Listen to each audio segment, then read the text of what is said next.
Hello everyone, welcome to Vidyashree academy. I hope you are doing well. आज हम पढ़ने वाले हैं रोजगार और निर्माण का पार्ट नंबर 18 जीके के क्वेश्चंस वाला। फर्स्ट क्वेश्चन है कि बेगम असगरी बाई का संबंध किस घराने से है।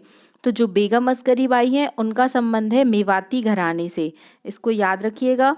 नेक्स्ट क्वेश्चन है निम्नलिखित में से कौन सा कथन अनिल काकोडकर के संबंध में असत्य है। यहाँ पर 4 ऑप्शन दिए गए हैं। जो फर्स्ट ऑप्शन है वो है अनिल काकोडकर का जन्म स्थान बड़वानी है। सेकंड है कि भारत में परमाणु ऊर्जा आयोग के अध्यक्ष रहे हैं। थर्ड ऑप्शन है कि परमाणु ऊर्जा विभाग के सचिव हैं। और फोर्थ ऑप्शन है इनमें से कोई नहीं। तो ये तीनों कथन सत्य हैं, याद रखिएगा। अनिल काकोडकर का जन्म बड़वानी में हुआ था। ये परमाणु ऊर्जा आयोग के अध्यक्ष भी रह चुके हैं और परमाणु ऊर्जा विभाग के सचिव भी रहे हैं। इसलिए जो यहाँ पर आंसर होगा कि इनमें से कोई सा भी कथन असत्य नहीं है। थर्ड क्वेश्चन है देवी अहिल्याबाई सम्मान सर्वप्रथम किसे प्रदान किया गया। 4 ऑप्शन है तीजन बाई, शांति देवी, भूरी बाई या इनमें से कोई नहीं।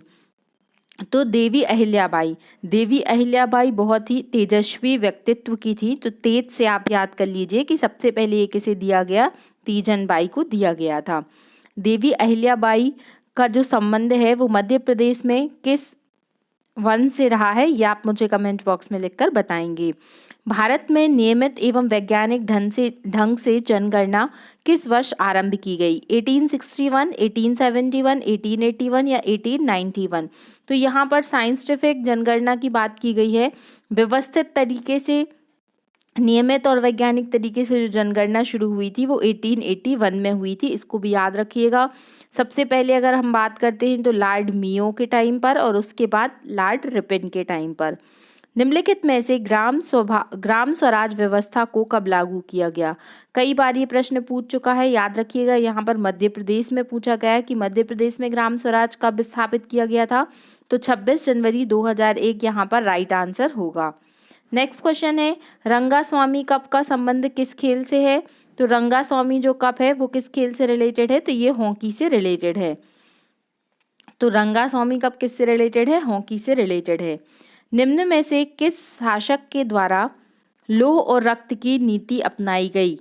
तो लौह और रक्त, ब्लड एंड आयरन पॉलिसी जो थी वो किसके द्वारा अपनाई गई थी। 4 ऑप्शन दिए गए, इल्तुतमिश, कुतुबुद्दीन ऐबक, बलबन या फिरोज शाह तुगलक। आई होप आपने अपना राइट आंसर सोच लिया होगा। यहाँ पर क्या होगा, तो लौह और रक्त की नीति कौन अपनाएगा, जिसके अंदर बहुत अधिक बल होगा, जो बहुत अधिक बलवान होगा। मतलब यहाँ जो राइट आंसर होगा वो होगा बलबन के द्वारा लौह और रक्त की नीति अपनाई गई थी। आप मुझे कमेंट बॉक्स में लिखकर बताइएगा कि जो सिजदा और पैबोस है, सिजदा और पैबोस की नीति को किसने अपनाया था, इसका आंसर आप मुझे बताएंगे। महत्वपूर्ण प्रश्न है चटकोरा नृत्य किस जनजाति का प्रमुख नृत्य है। कई बार एग्जाम में ये प्रश्न आ चुका है। तो चटकोरा, कोरकू, बंजारे, मुड़िया या बैगा। जो राइट आंसर होगा वो होगा चटकोरा, कोरकू। अब आपको ये कैसे याद होगा, तो आप देखिए कोरा कोरकू, इस तरीके से आप याद कर सकते हैं, कोरा कोरकू। तो जो चटकोरा नृत्य है वो किस जनजाति का है, वो कोरकू जनजाति का है। नेक्स्ट क्वेश्चन है निम्नलिखित में से किस जनजाति की पंचायत को गोहिया पंचायत कहा जाता है। देखिए मध्य प्रदेश से जो जनजातियों के प्रश्न पूछे जाते हैं वो बहुत ही महत्वपूर्ण है। और चाहे आप एमपीपीएससी का एग्जाम दें या एमपी से रिलेटेड कोई भी एग्जाम देंगे तो इस तरीके के प्रश्न आपके एग्जाम में आपको जरूर देखने मिलेंगे। यहाँ पर जो राइट आंसर होगा वो होगा जो कोल जनजाति होती है उसकी पंचायत कहलाती है गोहिया, इसको याद रखिएगा। नेक्स्ट क्वेश्चन है कि प्रतिवर्ष जल बिहारी का मेला किस स्थान पर आयोजित किया जाता है। तो ये प्रश्न एमपीपीएससी पूछ चुका है। जो जल बिहारी का मेला होता है, तो अगर जल गिर रहा है, अगर बरसात हो रही है तो आपको किसकी जरूरत पड़ेगी, आपको छाते की जरूरत पड़ेगी। इसका मतलब क्या है कि जल बिहारी का मेला कहाँ पर लगेगा, तो छतरपुर में लगेगा। नेक्स्ट क्वेश्चन है मृगेंद्र नाथ की गुफाएं कहाँ स्थित हैं। दतिया, रायसेन, होशंगाबाद और सिंगरौली। तो मृगेंद्र नाथ की गुफाएं, मृगेंद्र नाथ कैसा नाम लग रहा है, एकदम राजाओं टाइप का नाम लग रहा है कि कोई राजा है और उसकी बहुत बड़ी सेना है। इसका मतलब क्या है कि मृगेंद्र नाथ की गुफाएं कहाँ पर स्थित होंगी, रायसेन में स्थित होंगी। इस तरीके से अगर आप रिलेट करके पढ़ लेते हैं, अगर आपको याद है तो वेल एंड गुड, अगर याद नहीं है तो आप कुछ रिलेट करके कुछ अपना खुद का ट्रिक बना के याद करेंगे तो आप कभी भी नहीं भूलेंगे। नेक्स्ट क्वेश्चन पूछा गया है कि अटल प्रोग्रेस वे में निम्नलिखित में से कौन सा शामिल नहीं है, कौन सा जिला शामिल नहीं है। तो अटल प्रोग्रेस वे में श्योपुर, भिंड और मुरैना तीनों आते हैं, लेकिन जो ग्वालियर शामिल नहीं है। देखिए ये ट्रिकी क्वेश्चन है, क्योंकि जैसे ही आप अटल जी का नाम सुनते हैं तो आपको ग्वालियर सबसे पहले आपके माइंड में आता है, बट यहाँ पर पूछा गया है जो श्योपुर, भिंड और मुरैना है ये अटल प्रोग्रेस वे में आते हैं, बट ग्वालियर जो है वो अटल प्रोग्रेस वे के अंतर्गत नहीं आता है।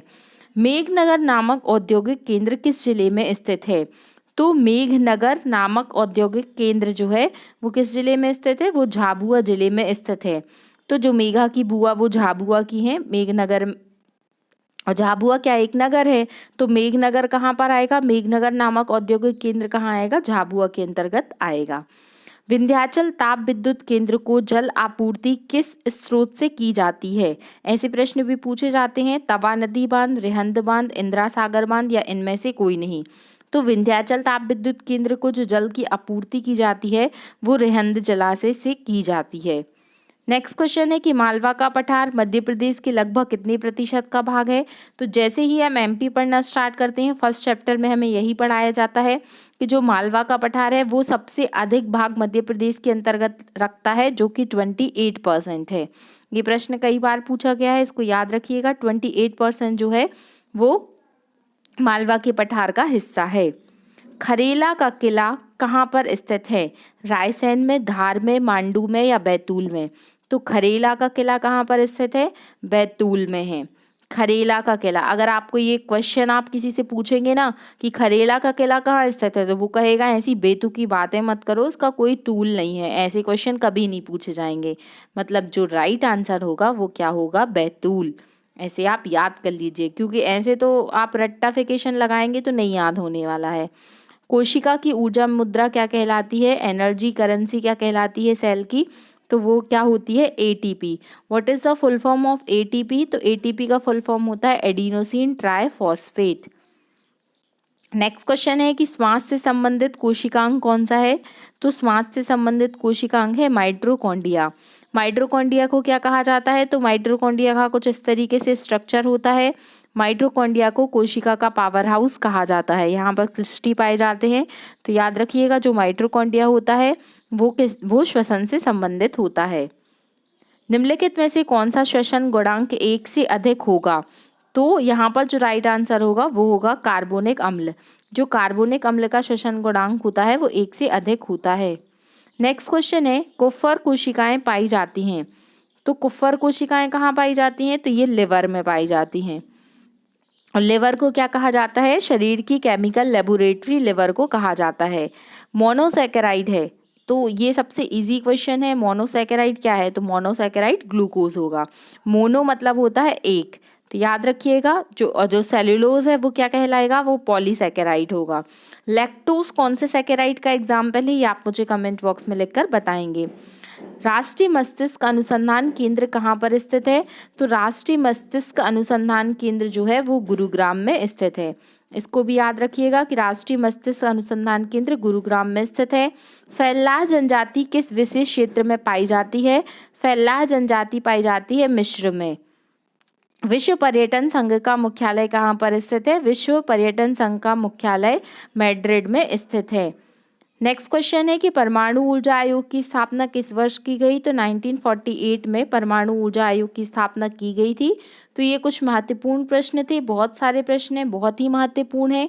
इसको हम नेक्स्ट पार्ट में जो और क्वेश्चंस बचे हैं उसको डिस्कस करेंगे। अगर आपको ये वीडियो अच्छा लगता है तो please like share and subscribe. Thank you so much. पढ़ते रहिए, खुश रहिए। जय हिंद, जय भारत।